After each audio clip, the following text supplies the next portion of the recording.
à l'Éternel. Recherchez la paix avec tous et la sanctification sans la... Dans les limites de leurs compétences, les défenseurs judiciaires jouissent de toutes les prérogatives reconnues aux avocats. Adapter les codes de la famille à la manière congolaise. Donc la réalité congolaise. À la réalité congolaise. Nous sommes des Bantous, nous ne sommes pas des Occidentaux. Dans notre constitution, on y consacre les droits à l'information, mais il n'y a pas une loi de mise en œuvre. Les législateurs congolais voudraient que le prix des biens et services sur le territoire national soit affiché en monnaie nationale. Mais nous trouvons quand même une entorse sur le plan pratique parce qu'il y a plusieurs magasins ou plusieurs services dont les prix sont fixés en monnaie étrangère, surtout en dollars américains. La garde à vue reste de 48 heures. De passer ces timings, vous êtes à l'encontre de la loi.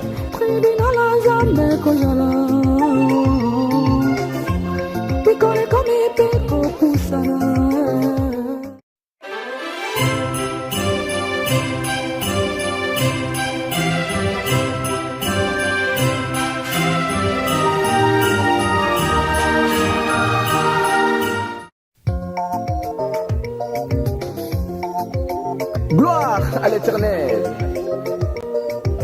Recherchez la paix avec tous et la sanctification sans laquelle personne ne verra le Seigneur. Luka Kinyana Moringa, Luka Kopeto Lama. Alléluia. Luka Kinyana Motonyoso, Peto Lama Libosona Yawe, Nakoye Bisayo Lelo, Tribina Lanzambe Koya. Voilà, mesdames et messieurs, amis de la télévision responsable, merci d'être ensemble avec nous sur votre télévision. 2018 commence déjà avec un grand débat, bien sûr, très roulé d'ailleurs, par rapport à la peine de mort. Aujourd'hui, on déclenche droit et société par ces débats, peine de mort pour ou contre. Voilà, vous allez les remarquer aujourd'hui exceptionnellement des invités sur ce plateau. Qui est pour et qui est contre, je ne sais pas déterminer, vous le saurez vous-même tout au long de ces débats, bien sûr dans cette émission Droit et Société sur votre télévision. Présentation, vous connaissez la supervision de Willy Kailou, Pasteur Jeff Kassongo également, son œil regardant pour que l'émission se passe dans des conditions meilleures afin que vous soyez toujours à l'aise de partout où vous suivez. Voilà, aujourd'hui, je reçois pour vous deux maîtres. À ma droite, Maître Meshak Chisumba. Bonjour. Bonjour, Monsieur Roger. Et bienvenue à l'émission. Merci beaucoup. Et à ma gauche, Maître Cédric Congy. Bonjour. Bonjour, Monsieur Roger. Voilà, merci d'être ensemble avec nous. C'est moi qui vous remercie. Voilà, mesdames et messieurs, c'est des experts que nous allons débattre la question peine de mort. Déjà, Maître Meshak, que pensez-vous de la peine de mort? Oui, merci beaucoup, Monsieur Roger, de cette question. Partant d'abord de la définition de notre arsenal judiciaire, il y a quand même la hiérarchisation des peines telles que prévues par les législateurs congolais. Il n'est même pas congolais, c'est aussi les législateurs belges. Oui, parce que notre code pénal date depuis 1940. C'est le décret du 30 avril 1940. En fait, la peine de mort, c'est la peine capitale dans notre législation. C'est ça même la sommité de la peine, de la sanction qui est prévue à un certain nombre d'infractions. Donc il y a certaines infractions dans notre législation. Lorsque vous les commettez, la sanction qui vous sera infligée sera la peine de mort, la peine capitale. Donc on doit vous mettre hors d'état de nuire totalement. Vraiment. Et puisque je suis encore à vous, Maître Meshak, avant d'aller Maître Cédric, bonne ou fausse affaire, peine de mort? En fait, nous avions fait les constats et nous nous sommes posé la question selon la lege ferenda et aussi la ratio legis de cette disposition. la peine de mort à ces jours s'avère inutile du fait que les visées, les objectifs, les motifs pour lesquels elle a été maintenue n'ont jamais été réalisés. Donc les résultats qui étaient escomptés à ce jour, ils ne sont pas réalisés. C'est pour cette raison que nous voulons à ce jour proposer son abolition pure et simple. Vraiment. La peine de mort à ce jour n'a plus sa raison d'être et ne vaut plus son pesant d'or dans notre législation. Ça n'engage que Maître Méchac. Maître Cédric Tongi, je ne voulais pas revenir sur la question de savoir que pensez-vous de la peine de mort, puisque Maître Méchac l'a souligné, mais je voulais plutôt que vous puissiez répondre à la question de savoir, fausse, ou plutôt bonne ou fausse affaire, la peine de mort. Merci beaucoup, Monsieur Roger. Tout à l'heure, j'ai entendu l'inutilité de l'autre côté évoquée par Maître Méchac. Oui. Et moi, je dirais que au stade actuel, dans notre société congolaise, la peine de mort doit également exister. Et pourquoi je l'ai dit? Puisque la société n'est pas encore à mesure de recevoir la suppression ou l'abolition de cette sanction qui est la plus lourde, dans le sens que ça joue le rôle de l'intimidation ou la fonction intimidatrice, et également ça joue le rôle d'élimination ou la fonction éliminatrice. Et jusque-là, nous avons beaucoup de brigands, beaucoup de malfaiteurs qui commettent des meurtres et des assassinats en portant atteinte à la vie de l'homme qui est sacré, alors qu'eux ne peuvent pas être inquiétés pour ça. Et c'est pourquoi nous disons que la peine de mort a sa raison d'être dans notre société congolaise à ce stade. Pourquoi les infracteurs ne peuvent pas supporter le coût de la peine de mort, Maître Cédric? Cela est dû à quoi? Puisque vous avez dit tout à l'heure que les infracteurs ne sont pas capables de supporter la suppression, bien entendu, de cette peine de mort. Pourquoi Non, je venais de dire que la suppression à ce stade, au stade actuel de notre société congolaise, n'a pas sa raison d'être. Donc, autrement dit, la peine de mort doit exister. Et si elle doit exister, elle doit être appliquée à ceux qui, volontairement, se permettent et se résolvent de mettre fin à la vie d'une autre personne alors qu'elle celle-ci est sacrée. Pourquoi vous ne voulez pas épouser l'idée de Maître Méchac qui estime que les objectifs ne sont pas atteints et effectivement la peine de mort est inutile alors qu'il plutôt voilà, inutile, il fallait qu'on abolisse cette peine. Non, mais Monsieur Roger, il y a, comme Maître Méchac l'a dit, il y a toute une panoplie de sanctions. Peine de mort, peine de servitude pénale à perpétuité, peine d'amende, de confiscation, ainsi de suite.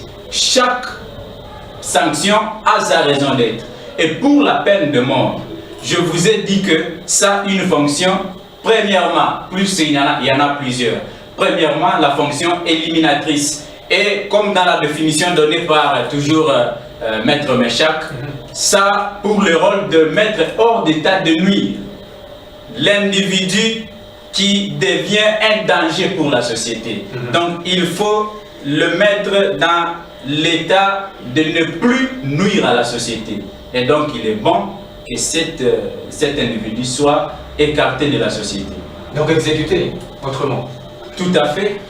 Donc c'est ce que vous voulez, qu'on élimine les gens et que Maître Méchac lui dit non, écoutez, il ne faut pas éliminer les gens des autres, peut-être que... Donc entre vous, apparemment, il y a une affaire de chrétienté aussi qui est entragée, Maître Cédric. Donc apparemment, vous n'êtes pas trop chrétien, Maître Méchac est chrétien, je ne sais pas comment comprendre. Monsieur Roger, oui. Si nous allons sous l'angle chrétien, je peux vous dire que la Bible elle-même nous dit que qui tue par épée périra par épée. C'est qu'il y a la réciprocité des causes et des faits. Donc, quelqu'un qui commet le meurtre attendez-vous à ce qu'il y ait toujours une réaction proportionnelle. Je reprends la proportionnalité de la peine à l'infraction. Vraiment, Maître Meshak, votre position là, pourquoi vous gardez une telle position? En fait, lorsque vous lisez la Déclaration universelle des droits de l'homme, il est mentionné expressis verbis que la vie humaine est sacrée. Même la Constitution du 18 février 2006, telle que modifiée à ce jour, n'a jamais nié ces principes. Donc c'est un principe sacro-saint. Et puisque nous étions en train d'évoquer la Constitution, elle dispose en son article 61 que lorsqu'il y a l'état d'urgence ou bien pendant l'état de guerre, il ne sera jamais dérogé au principe à la vie. Donc, les principes, les droits à la vie, c'est un droit indérogeable, un droit auquel, même pendant l'état d'urgence, conformément aux articles 87 et 88 de notre Constitution, on ne peut jamais déroger au droit à la vie, puisque nous sommes des Bantous, nous sommes des Africains, la vie humaine est sacrée. Et lorsque j'ai suivi avec intérêt les dires et les argumenteurs de mon co-débatteur, il va me parler de la fonction intimidatrice et éliminatoire de la peine de mort. Mais il est juriste comme moi. Quid maintenant de la réinsertion sociale? Quid de la réinsertion sociale? S'il faut que les maisons de détention et des prisons existent, c'est pour la réinsertion sociale du délinquant. C'est pour cette raison qu'on appelle des centres de rééducation. Et à ce jour, accepter de recourir à la peine de mort, ça fait voir que la rééducation sociale, la réinsertion sociale a échoué. En tant qu'État, nous devons mettre tout en mouvement pour que la population, la délinquance et surtout les criminels qui étaient passibles de la peine de mort soient resocialisés, parce que demain le lendemain, ils peuvent être encore utiles et très utiles à la nation congolaise. Maître Meshak, mais quand on va resocialiser le gens, est-ce qu'il y a des garde-fous? Attention avec les récidivistes. En fait, je vais vous poser la question. Il n'y a aucune société sur la terre dans laquelle il n'y a pas de crime. Là, nous sommes d'accord. Que ce soit dans des sociétés de rétentionnistes ou dans des sociétés des abolitionnistes, donc partout où il n'y a pas de peine de mort, il y a des crimes. Donc, pour vous faire voir que la criminalité, c'est quelque chose, une nature qui est innée à la personne humaine. La personne humaine, quelles que soient ses tendances religieuses, commet toujours des crimes. Il y a des criminels en col blanc. Donc aujourd'hui, à travers la planète, il n'y a aucune société dans laquelle il n'y a pas de criminels.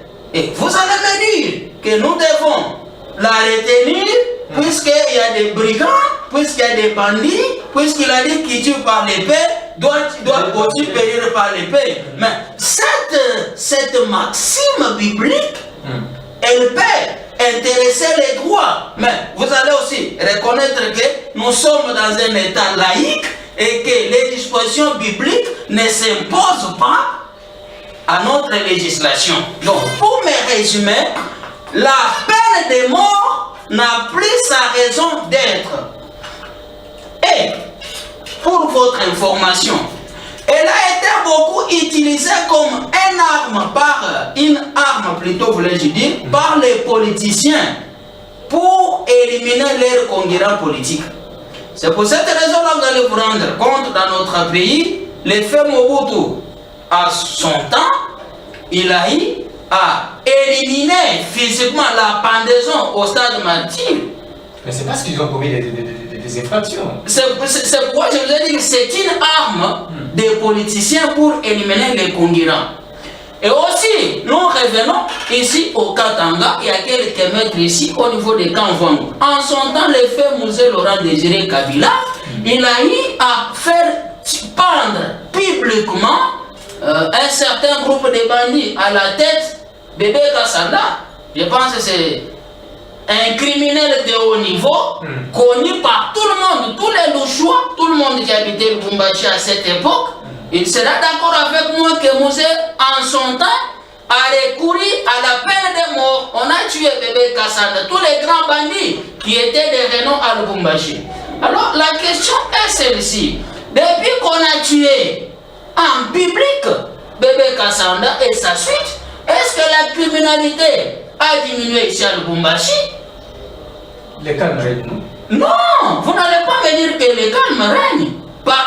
Marché, quartier Kisanga, Badolit et partout ailleurs, la criminalité ne fait que s'accentuer. Donc, le problème n'est pas d'abolir, n'est pas de retenir, de maintenir la peine de mort, mais le problème c'est de mettre en place certains mécanismes pour éradiquer ces fléaux et pour décourager les potentiels criminels. Vraiment, merci Maître Méchac, je reviens à vous tout à l'heure. Maître Cédric, semble-t-il, dans le langage de Maître Méchac, on vous accuse, vous, d'être à la base de l'élimination facile de personnes, de gens, pendant qu'il faut les laisser peut-être être réinsérés prochainement parce qu'ils seront encore utiles dans la société. Et devenir même des pasteurs. Monsieur Roger, le législateur a été très intelligent. Tant le constituant que le législateur. D'abord, dans la procédure judiciaire pénale, ce n'est pas par le coup de hasard que l'on parvient à condamner la personne ou le prévenu à une peine de mort. Il y a toute une procédure, toute une administration de preuves qui doit être observée. C'est pour éviter même des erreurs que soutiennent les abolitionnistes judiciaires. C'est que cette affaire-là doit être traitée à maintes reprises. D'ailleurs, le législateur congolais en cette matière prévoit, une fois que la personne est condamnée à mort, le ministère public a l'obligation d'aller en appel, d'interjeter appel.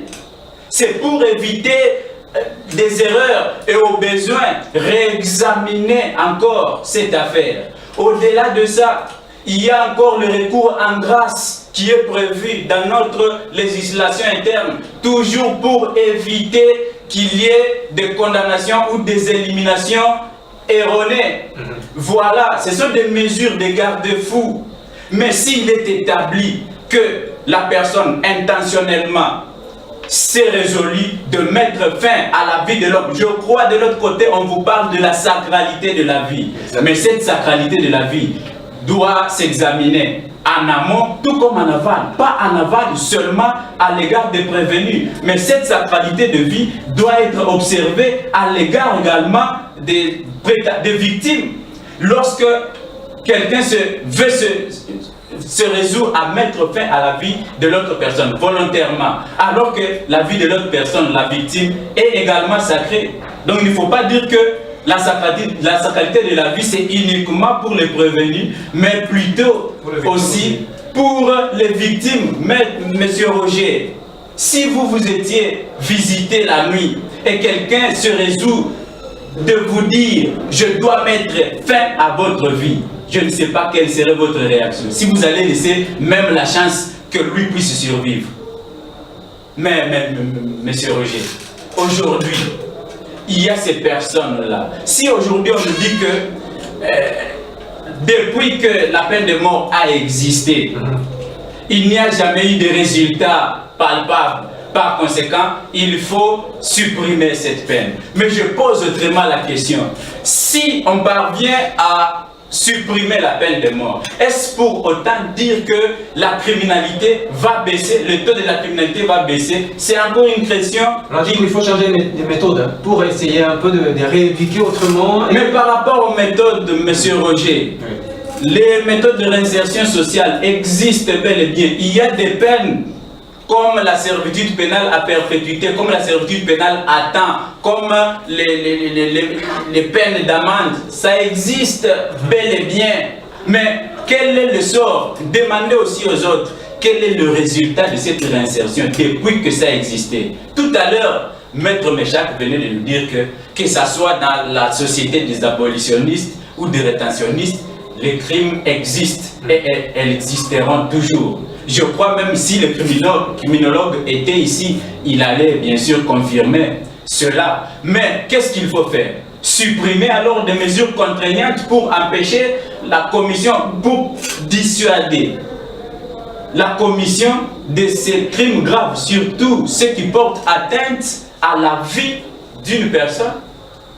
Maître Méchac, plutôt Maître Cédric, entre nous, soit dit quand même, quand vous soutenez le maintien de la peine de mort, qu'est-ce que vous gagnez? Ce que nous gagnons, premièrement, c'est la réduction de cette criminalité beaucoup plus importante, atteinte à la vie humaine. Et ça, c'était d'ailleurs la proposition, si peut-être j'ai anticipé les choses. Ma proposition, c'est que la peine de mort doit être maintenue beaucoup plus pour des infractions liées à la vie humaine, qui portent atteinte à la vie humaine. La peine de mort doit exister pour ce type d'infractions.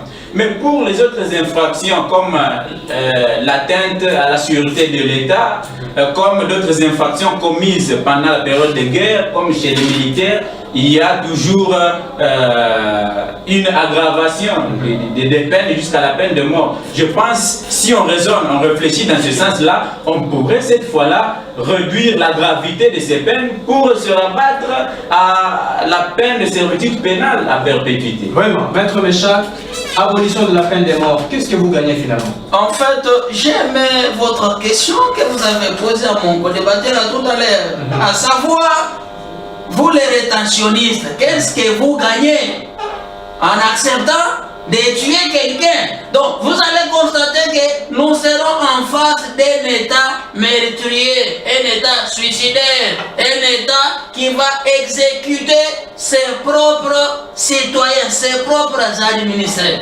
Or, lorsque vous avez en face un État tel que décrit si haut, c'est un État failli, c'est un État qui a échoué à ses missions et par conséquent appelé à disparaître.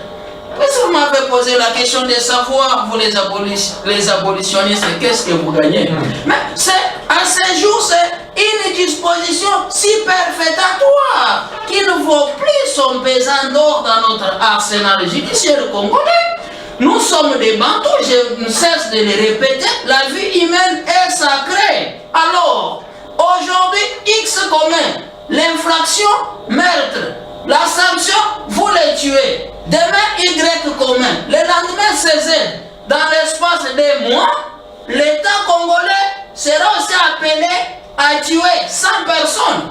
Si il y a eu 100 brigands qui ont tué 100 personnes, l'État aussi en réponse, il doit aussi tuer 100 personnes. Parce que c'est ça la peine de mort. C'est ça la peine de mort. Je suis toujours dans ce qu'il a dit, qui tue par l'épée, il périt aussi par l'épée. Donc nous avions affaire à 200 criminels qui ont tué 200 personnes, et l'État aussi en réponse, en conséquent, il doit aussi tuer 200.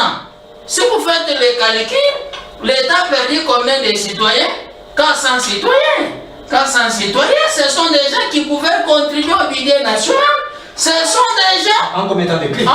Non seulement en commettant des crimes, mais lorsqu'ils sont resocialisés, ils peuvent contribuer au développement de la nation. Voyez que ça. Nous avions perdu 400 personnes. Pourquoi? Parce qu'au nom de la peine de mort, qui tue par l'épée, il périt aussi par l'épée. Il faut quand même que c'est une société dont la population sera appelée à disparaître petit à petit. Puisque nous sommes dans cette émission pour émettre des propositions et des idées géniales, voilà ma contribution. À la place de la peine de mort, lorsqu'on abolit, il aurait fallu la remplacer par les travaux forcés. Vous savez, ça n'existe pas. Ça existe, mais vous n'avez qu'à constater l'effectif de l'application. Donc, ça existe dans l'arsenal, mais sur le plan de l'applicabilité, c'est encore une lettre morte. Pourquoi? Lorsque nous appliquons la peine des travaux forcés aux criminels, c'est l'État qui sera bénéficiaire. C'est l'État qui sera bénéficiaire. Pourquoi? Ces criminels, tous les prisonniers qui sont dans la prison de Kassaba, ils sont sous la charge de qui? De l'État congolais. Les faire nourrir du 1er au 30. Si vous avez 2000 prisonniers, vous l'État, vous êtes obligé de les faire nourrir du 1er au 30. Vous voyez quand même, ça vient gonfler les idées.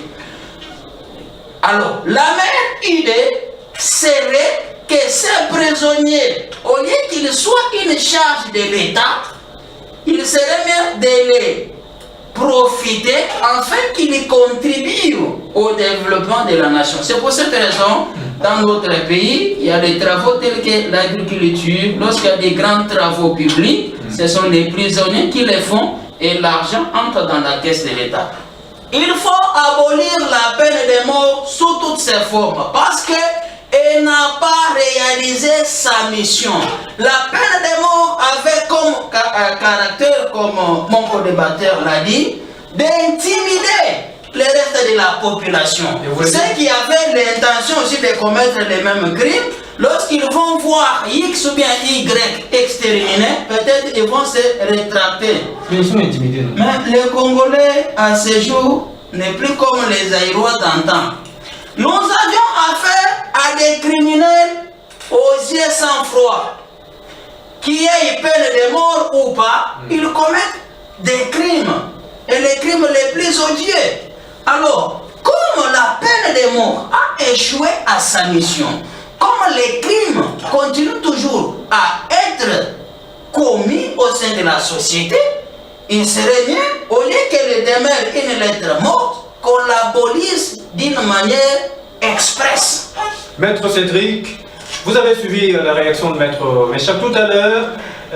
Beaucoup de problèmes, beaucoup lui proposent une autre peine à la place, une autre sanction à la place de la peine de mort. Mais, monsieur Roger, il ne faut pas ébranler les principes de base du droit pénal.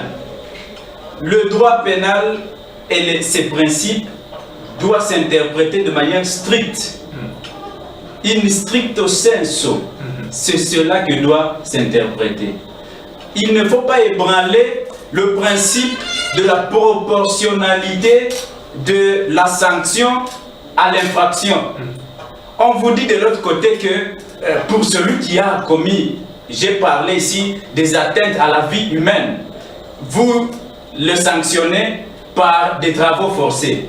Mais, monsieur Roger, là c'est favoriser même la criminalité. Il y a disproportion entre la sanction à appliquer et l'infraction commise. Il y a une disproportion. Or, il faut qu'il y ait une proportionnalité. C'est que la sanction doit correspondre à l'infraction. Ce n'est pas quelqu'un qui s'est résolu. J'ai parlé des cas des infractions comme meurtre, comme assassinat, comme empoisonnement. Ce sont des infractions qui portent atteinte à la vie d'une personne.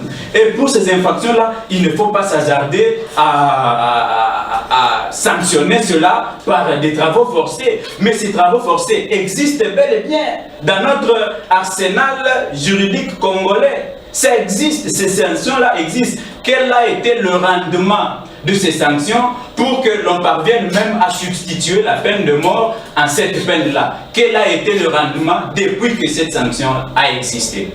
Jusque-là, ils ne peuvent pas nous démontrer que c'est ça la meilleure sanction pour le développement de la société. Ils ne peuvent pas Ils ont dit que même la peine de mort a échoué, lamentablement. Mais monsieur Roger. Puisque les crimes continuent. Même monsieur Roger. Autrement dit, je vais aller terre à terre, dans le principe terre à terre. Mieux vaut peu que rien. C'est un principe. Mieux vaut peu que rien. Il ne faut pas dire on supprime même la peine de mort parce que ça n'a pas donné un grand rendement attendu par les abolitionnistes. Mais si on retranche, on supprime même la peine de mort, mais on reste avec quoi? Et c'est pour autant dire que la criminalité va baisser. J'ai posé cette question et ça n'a jamais eu des répliques par rapport à ça. Lorsqu'on doit supprimer la peine de mort, est-ce pour autant dire que la criminalité va baisser? Même lorsqu'on va la retenir? Non plus. Alors, c'est là où je dis, je vais avec des principes terre à terre, des adages terre à terre. Mieux vaut peu que rien. Puisqu'il faut tenter toujours à mettre une barrière à la commission de certaines infractions. Beaucoup plus, j'ai parlé beaucoup plus des infractions liées à la sacralité de la vie. Voilà, merci Maître Cédric. Je pense que le temps nous fait toujours et toujours défaut. En termes de résumé, qu'est-ce qu'on peut retenir de vous? Vous les rétentionnistes, vous voulez qu'on maintienne la peine de mort, qu'on élimine les gens, qu'on mette fin à la vie des personnes. Qu'est-ce que nous devons retenir de votre part? Merci beaucoup, M. Roger. Ce qu'on doit retenir de notre part, c'est que au stade actuel de la société congolaise, selon la mentalité actuelle de la société congolaise, qui est en mutation bien sûr vers l'excellence et qui ne doit pas venir aujourd'hui, il y a encore des années, c'est que la peine de mort est encore nécessaire, importante, par le fait que, premièrement, il n'y a pas encore eu, sur le plan légal, une suppression, une abolition de cette loi. Deuxièmement, en fonction de son caractère éliminatoire, de son caractère d'intimidation et également de son caractère proportionnel vis-à-vis de l'infraction, cette peine a encore sa raison d'être. Au-delà de ça, nous devons, ça c'est maintenant l'avancée que je viens d'apporter, maintenir cette peine de mort pour des infractions contre la vie humaine, donc les atteintes à la vie humaine. Cette infraction doit être maintenue. Au contraire, c'est une proposition. Je crois plusieurs téléspectateurs nous suivent, des députés nous suivent, tant nationaux que provinciaux. Exactement. Par rapport maintenant aux infractions, à cette peine à appliquer aux infractions contre la sûreté de l'État et aussi d'autres infractions militaires. Cette fois-là, je proposerai qu'il y ait maintenant une réduction de la gravité en proposant cette fois-ci que ces peines soient transformées en servitude pénale à perpétuité. Là, c'est ma proposition. Merci Maître Cédric. Maître Méchac, vous voulez qu'on abolisse la peine de mort dans quelques minutes tout simplement. Apparemment, vous êtes pour que les choses continuent à se passer de la même façon, la criminalité s'accentue davantage. En résumé, qu'est-ce qu'on peut retenir de vous, abolitionnistes? Congolaises et Congolais, la peine de mort a existé dans notre législation depuis le 30 janvier 1940. Et qu'à ce jour, plus de 70 ans, les résultats pour lesquels elle était inscrite à notre disposition ne sont pas escomptés. Du fait que les crimes ne cessent de se commettre jour et nuit. Voilà pourquoi j'aurais proposé sa suppression pure et simple. Et aussi qu'on puisse renforcer les mesures de sécurité. Qu'on puisse beaucoup plus valoriser et recourir à la peine des travaux forcés.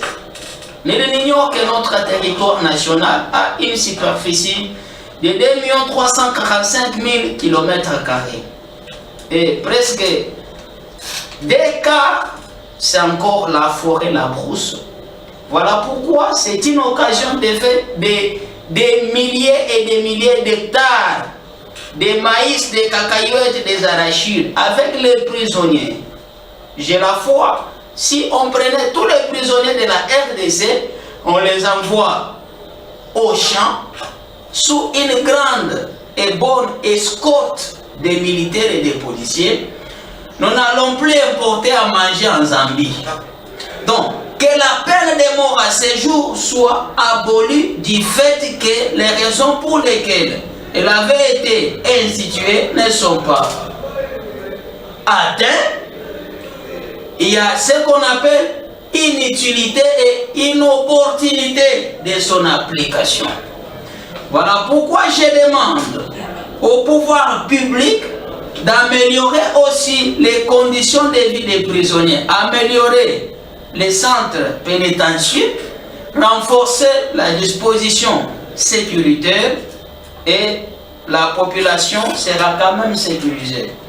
Mais comme Quand vous l'avez entendu de l'autre côté, on vous dit qu'il faut la retenir, qu'il faut la maintenir, la peine de mort. Faites abstraction de tout ce qu'on vous a dit, puisque même dans des pays où la peine de mort existe, les crimes ne cessent d'augmenter jour et nuit. Merci, Maître Méchac, merci, ça a été un honneur pour nous d'échanger avec vous. Le débat n'est pas encore clos, vous savez que les idées sont tellement nombreuses. On pourra revenir sur la question dans les jours à venir, bien sûr, à condition que vous soyez toujours disposé à répondre à toutes les questions de la population. Merci beaucoup. Maître Cédric, également, ça a été un honneur pour nous de vous recevoir dans Droit et Société. Tous les téléspectateurs de la RTIV ont suivi avec intérêt vos arguments. Je pense que ça ne sera pas la dernière fois puisque le débat va continuer. Je serai toujours dispo à participer à cette grande émission édificative pour la société. Voilà. Merci beaucoup. Merci, aimables téléspectateurs, pour votre intérêt que vous avez accordé à l'émission. Droit et société, les demandes sont multiples. J'espère qu'on va en parler puisque on demande qu'on aille au-delà de ces minutes que nous avons. Nous allons proposer bien sûr au directeur du programme en collaboration bien sûr avec tout le monde, les 2G et tout, pour que nous ayons un espace capable d'aider également toute cette population qui aime droit et société. En tout cas, merci et à la prochaine. Merci.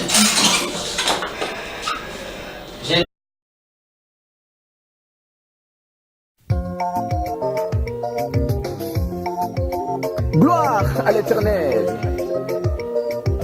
Recherchez la paix avec tous et la sanctification sans laquelle personne ne verra le Seigneur. Luka Kinyana Moringa, Luka Kupetolama. Hallelujah.